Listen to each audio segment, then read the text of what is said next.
taxpayer-funded electric vehicle and battery plant could poison Canadian waterways and fish. The Northvolt plant, a facility the size of 318 football fields in Quebec, is currently under Department of Fisheries and Oceans review for, quote, potential for the destruction of wetlands and fish habitat.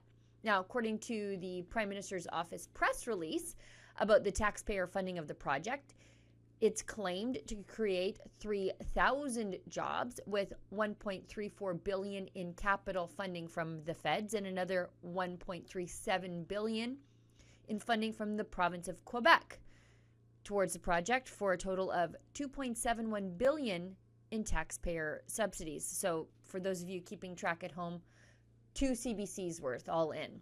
Now, the news of the potential environmental catastrophe caused by the project was first broken by Blacklock's, which examined internal federal government documents.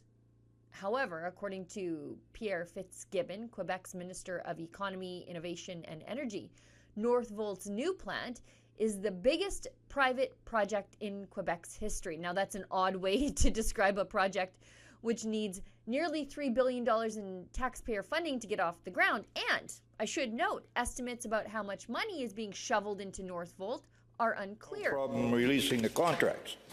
This is just another example of how the Prime Minister is not worth the cost.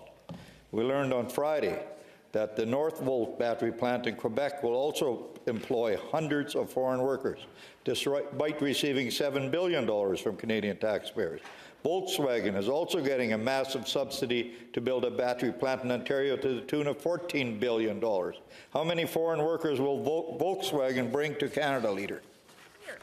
According to the Independent Parliamentary Budget Office, these potential groundwater poisoners are getting closer to $7 billion in taxpayer funding, or 5.5 CBCs, for those of you keeping track at home. Now, even the progressives are mad about the Northvolt subsidies.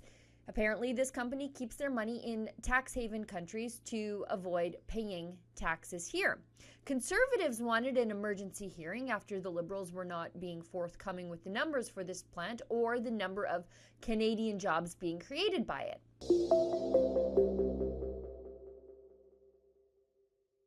The NDP Trudeau carbon tax on the farmer who grows the food and the trucker who ships the food is a tax on all who buy the food. Now they want to quadruple the tax. I'm Pierre Poilievre. I'll axe the tax so you pay less and bring home more. And really, since when do the Liberals care about fish? They've repeatedly allowed Quebec municipalities, by and large Quebec municipalities that have been explicitly against pipelines for oil from Alberta, to dump billions of liters of raw, untreated sewage into vital whale and fish habitats. And many of these sewage dumps have resulted in major fish kills. And the Liberals are allowing these dumps to happen until at least 2040, even though Conservatives brought in rules against this sort of stuff back in 2012. The Liberals, at the end of the day, are giving out billions of handouts to green energy companies who then greenwash their real and very dangerous environmental footprints while taxing your SUV and your natural gas bill, all to save the environment. Oh, and also, the Liberals accuse real conservationists of being gun criminals. I hope Canadians have finally had enough of all this Liberal hypocrisy. For Rebel News, I'm Sheila Gunn-Reid. While Canadian families are struggling with food and energy and housing inflation caused in no small part by the Liberals' escalating carbon tax, they're giving out handouts to green energy companies that, as it turns out, may not be that green after all. This is all part of the Great Green Reset.